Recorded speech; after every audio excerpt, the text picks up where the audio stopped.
بسم اللہ الرحمن الرحیم۔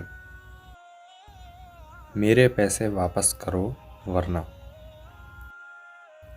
ابو عمر بن نجید چوتھی صدی ہجری کے مشہور بزرگوں میں سے ایک ہیں۔ ایک مرتبہ سرحدوں کی حفاظت کے لیے رقم ختم ہو گئی۔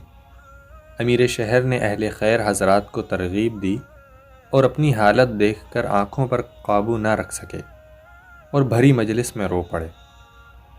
یہ بزرگ ابو عمر بن نجید اسی وقت اٹھ کر چلے گئے اور رات کے وقت امیر شہر کی خدمت میں حاضر ہوئے اور آ کر انہیں پورے 2 لاکھ درہم کی زبردست رقم دے دی۔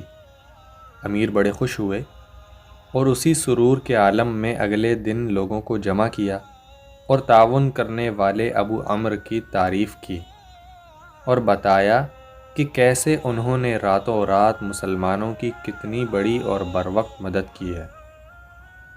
یہ سننا تھا کہ ابو عمر اسی مجلس میں کھڑے ہو گئے اور کہا، بہت بہت معذرت ہے امیر شہر، دراصل وہ رقم میری والدہ کی تھی، میں نے دیتے وقت ان سے پوچھا نہیں تھا، اور اب جب ان سے پوچھا تو وہ راضی نہیں ہیں، لہٰذا یہ رقم مجھے واپس کر دی جائے۔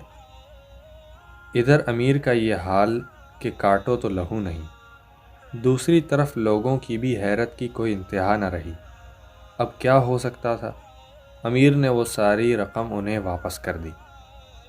عجب یہ کہ رات کو پھر وہی بزرگ ابو عمر دوبارہ امیر شہر کے دروازے پر حاضر تھے، اور وہ ساری رقم بھی ہاتھوں میں تھی اور کہہ رہے تھے، اے معزز و مکرم امیر شہر، میں کوئی دکھلاوا نہیں چاہتا، آپ یہ ساری رقم لے لیں، لیکن شرط یہ ہے کہ آپ کے علاوہ کسی کو معلوم نہ ہو کہ یہ کس نے دی ہے۔